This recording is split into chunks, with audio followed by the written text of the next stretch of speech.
Welcome back. So we got a little bit of an odds and ends video this time around with the mail that has come in over the past few days. We got a big box in the back, as well as one large top loader, and obviously a couple slabs and some raw cards. With the one up top being probably the one that's going to throw most of you off, and that is a basketball card. So, and the only reason we have that, and I'm going to put this aside, and put that aside for a second, so I have a little bit more access to this. The only reason I got the basketball card is because it was part of a 2-card lot, and I wanted the Al Rosen for a reasonable price. And this is the Burke Ross 1951 Parade of Champions.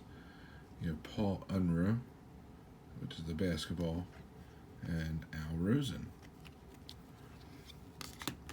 So those 2 cards. Next up, this is an inexpensive lot. It's actually all the different background, or at least 4 of the variations on the background. So flip those cards over. There's a nice, dollar lot. This actually added on to an order. Because I wanted 1 card and figured I'd see what else they happen to have for cheap. And for $1, added this on there, numbered to 99 silver version. Next up, we have a Hank Aaron artist proof from this year's Diamond Kings. And this is numbered 39 of 49. And we have a Topps Peak Performance Hank Greenberg back card. This is from 2010.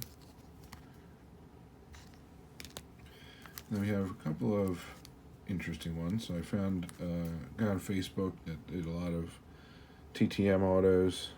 He was selling for cheap. So made an offer on a little lot of remainders. So I ended up with a Goose Gossage,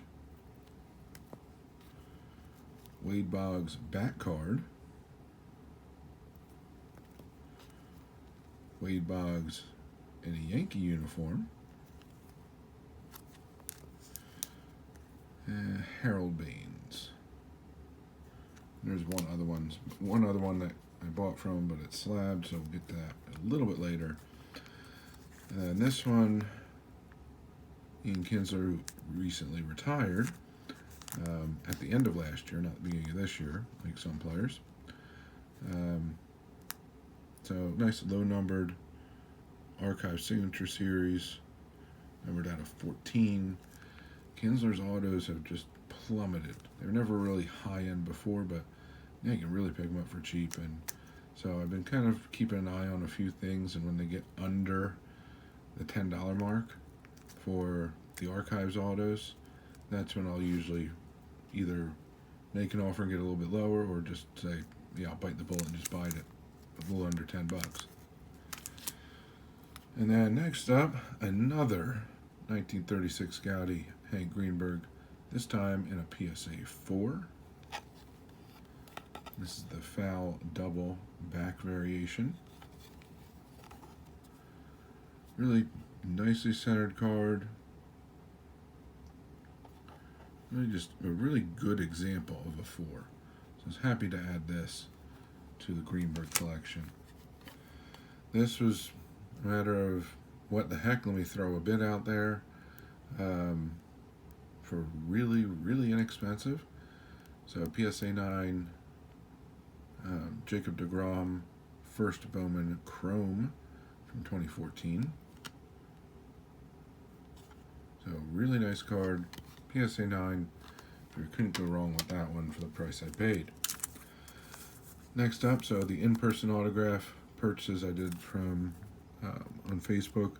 This is another one that he had. 2012 Topps Heritage Minors, George Springer. It's a nice autograph on there. And Springer seems to be one of the few players that is not saying he's completely innocent in this, but he has less stink on him than others. I think that's a fair way of putting things. And there's still a lot of George Springer fans out there, so price was right. Picked it up. Nice early Springer there, and good looking card. And then this, another example of I have it, but at the price that was being offered, I couldn't really pass it up. Yes, it's got some holes at the top and the bottom, but for a nominal amount of money, nice original Greenberg, large premium.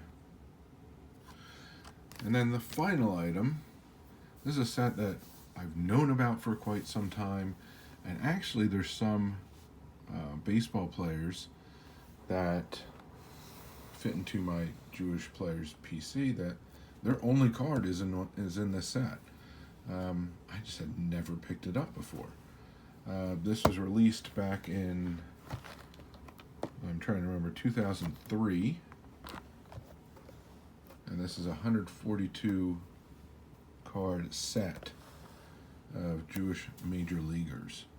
Whether they played, or they're Hall of Famers, or they played, got a single at bat, they were included in this set. And there have been update sets released periodically, so I'll be looking to pick up some of those. But this set usually goes for a fair amount of money, and I found someone that had it for really inexpensive, so I snapped it up. And once I get a second copy of this set, I will rip one open and probably binder the cards, just because that might be interesting. And obviously this was back in the day when Fleer Skybox was still around. But really, really interesting product and set. And I was happy to finally pick one up for the collection.